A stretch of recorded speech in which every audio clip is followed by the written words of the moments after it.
Welcome to All That Matters, a show about what's really worth your attention in the markets and economy today. Join hosts Michael Antonelli and Ross Mayfield as they tackle the latest headlines and answer real questions from clients. Welcome to All That Matters with Mike and Ross. December 2025, Ross, end of the year. It's time for wrap-ups, it's time for recaps, but we decided we were going to do this in a fun way. We decided we were going to do All That Matters gift exchange. Ross and I sent some gifts to each other. We got them right here. He's got his gifts. I got my gifts. We don't know what's in them. We don't know what's in them. It's going to be fun. You stick around, watch us open them. We're going to recap the year. We're going to talk about predictions for next year. But first, let's just talk about 2025 as it winds down here. Stock market, third year in a row, positive returns. I think it's up about 16.5% right now as we're recording this in early December. But one of the biggest comebacks, intra-year comebacks in history, almost down 20% at one point, Ross. What a whipsaw of a year we've had. Yeah, I mean, one of the sharpest, steepest bear markets we've seen. And really only the COVID bear market kind of rivals what we saw in April of this year. And yet just an incredible comeback. One of the best 6-month runs in the last century for the market. So as we're sitting here today, it could have been a very different conversation a couple months back. But I'm happy to be talking about another year of hopefully double-digit gains once we wrap it all up. All right, gift exchange. I got my ugly sweater on. I know when you go to a gift exchange, you got to bring your ugly sweater. This is my Griswold family truckster ugly sweater. So I'm in the holiday spirit here. December holidays, the best holidays there are. All right, so here's what we're going to do. Ross is going to open first. I got my box. I'll open my box when it's my turn, but Ross is going to open first. We got 2 gifts each, and we're going to see if we know each other here well. So, all right, Ross, what's the first one? Let's go. I sent you this one. You're going to like this.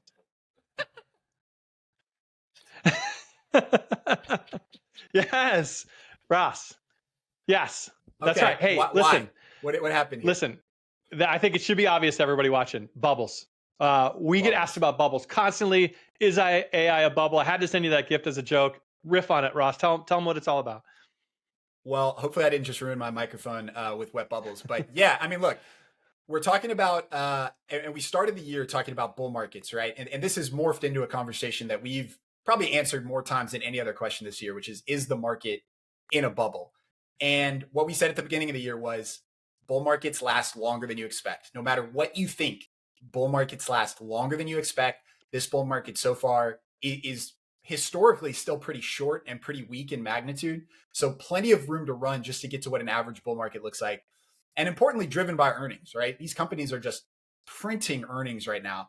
Not a perfect market by any means, narrow, concentrated at times, but ultimately a bull market that's still relatively young, driven by strong fundamentals. I just don't see, I mean, I hear the argument for a bubble. I hear the corollaries to the late 90s because of the new technology. I just don't see it yet. I don't know if you have a take on it, but I imagine this is only going to ramp up as we go into next year too.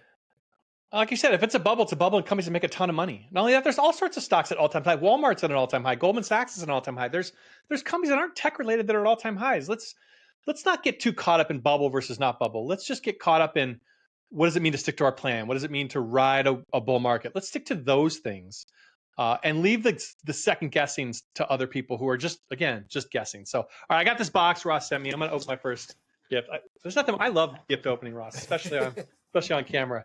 I hope this is like a watch. I hope this is like something like a stack of gold coins or something like that.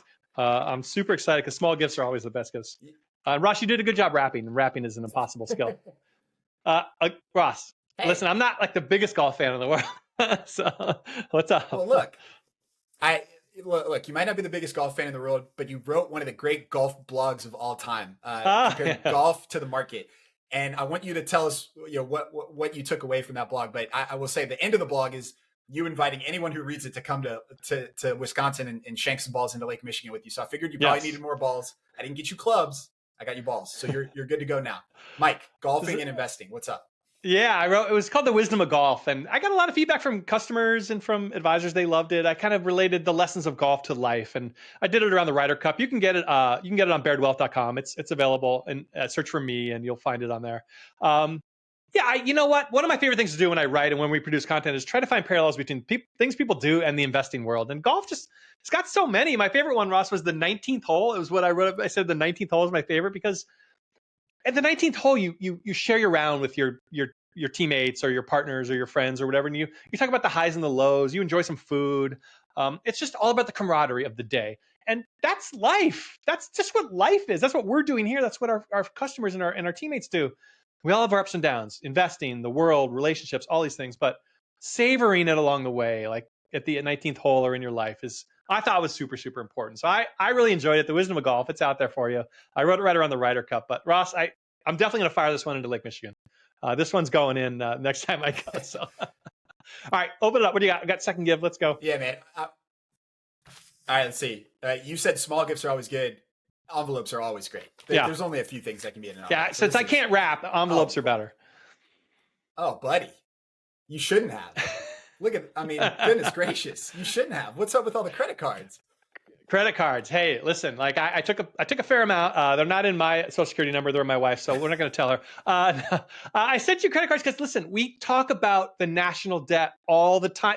I swear we will write about the national debt. We wrote about it this year. We wrote about it last year. I wanted you to riff on the national debt a little bit. Why do we talk about it so much? And is it like a credit card? Like it's just, I thought that was the perfect analogy.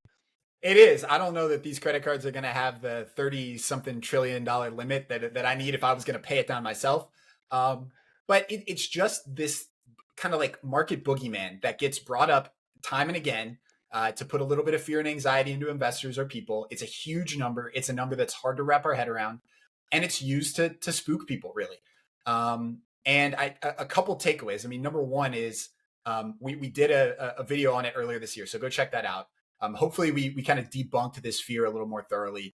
The way it's different from consumer debt, the way that people don't talk about the assets of the United States versus the national debt.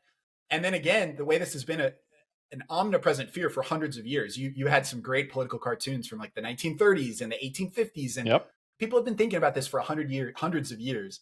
And the reality is if at any moment in the last 50, 70, 100 years, it had been the reason you got out of the stock market, you would have been much worse for the wear, right?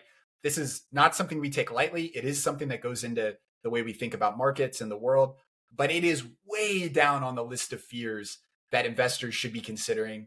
And obviously we're in this bull market. We're coming up on year 4 of it.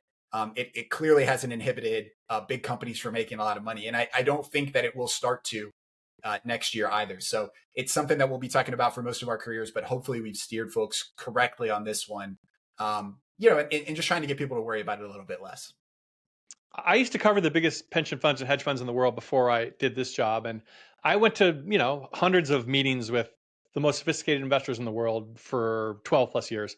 I never once sat in a meeting where they brought up the national debt. It just never occurred, right? They worry about interest rates and earnings and the economy and housing. And those are the stuff that Ross and I want you to focus on. Is it a worry? Sure. But so is me walking out my door and being hit by a branch falling from a tree. I rank that low on my list of worries, though. You just have to think of the national debt as this thing that will continue to grow. We're never going to pay it off. But of the things you have to worry about, it should be super far down your list. We want you to worry about your savings and spending and staying in the stock market. So, all right, last one. I'm excited about this one because this one looks like this could have a lot of potential. This could have a lot of potential. This could be something really like something I'm really going to want to use in my life. But I'll put a lot of money into these. Wait a second, Ross. All right. It's an umbrella. Don't open that indoors. We need good luck. I was going to say, Oh no. All right. This is another reference to a Mike Antonelli banger, a blog, When Uncertainty Reigns.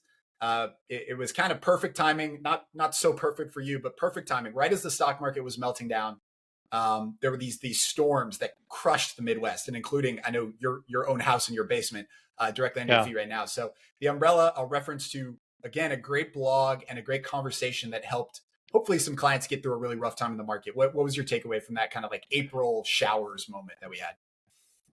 It was such an odd moment because it really came out of nowhere. We were expecting tariff announcements, but I don't think we were expecting it to be that bad.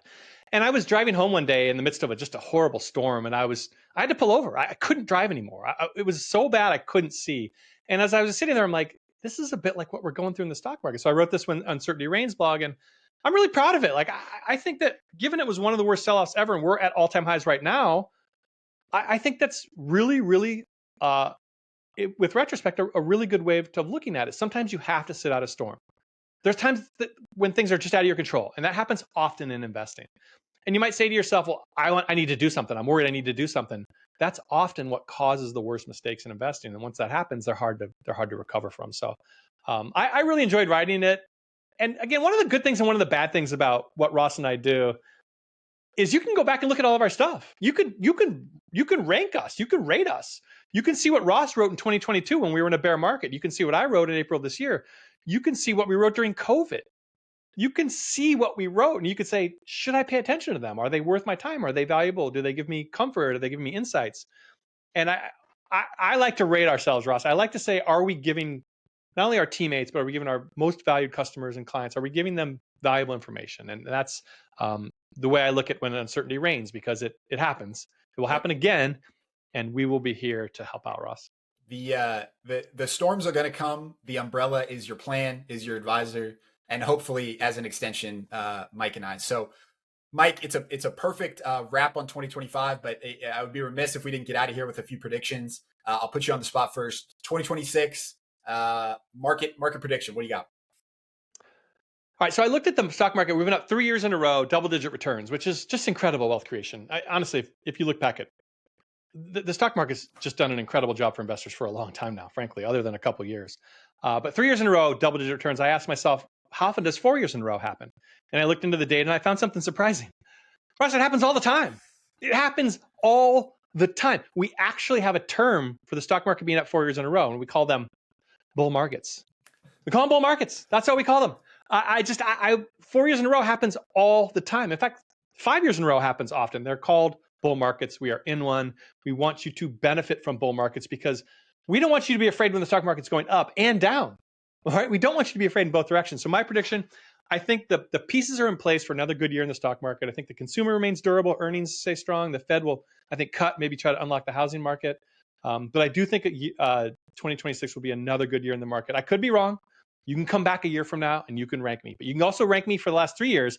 And we've done pretty good in that too, Ross. So what's your rank? What's your prediction? Yeah, so this is one that I didn't know until we were talking earlier that we kind of came to at the same time, but independent of each other. And it's this idea that, and I don't exactly know what the investing thesis is yet or how you play it, but the idea that there's going to start to be a pretty meaningful pushback against AI, data centers from a resource perspective, right? You mentioned water, you mentioned land. I think electricity inflation in a midterm election year is going to be a huge talking point. We know cost of living has been one of the major things in this country and really in the world for the last couple of years. Electricity inflation, because so many data centers and AI companies are trying to tap the grid. We know how power intensive the AI boom is. I think the government is in a really interesting and tricky spot trying to balance consumer price inflation, but knowing that they need to really push the gas on keeping up with China in the race for AI supremacy. So there's going to be, I think, some creative solutions. I think it's going to be the theme of 2026 is electricity, power, and inflation in a midterm election year. Might add some volatility to the market, but ultimately I land with you on thinking it'll be another good year. Yeah, I think everything that is popular, every big business thing that develops always has political blowback at some point. I've seen people in Wisconsin run against data centers. They'll say, we don't want a data center in our town. No, it's costing us electricity and using our water, all these things. I think that's going to come to a head next year in the election cycle where people are like, hey, big tech, these AI data centers are taking over farmland and using our resources. I think Ross is right. I think that will be a tension point, and we'll have to watch and see how that develops. So thank you for joining us on the All That Matters Gift Exchange. We hope you enjoyed Ross and I recapping the year in a really fun way. 2026 will have all sorts of new challenges and all sorts of adventures. Ross and I will be here along the way to talk to you about what's happening in the world, the markets, life, the national debt. I'm sure that'll come up again. So thank you so much for joining us. We wish you happy holidays and a happy new year. We'll see you soon. Thanks for watching All That Matters. Opinions expressed in this episode belong solely to Mike and Ross and do not necessarily represent the opinions of Baird. This program is for informational purposes only and should not be relied upon for any investment decisions.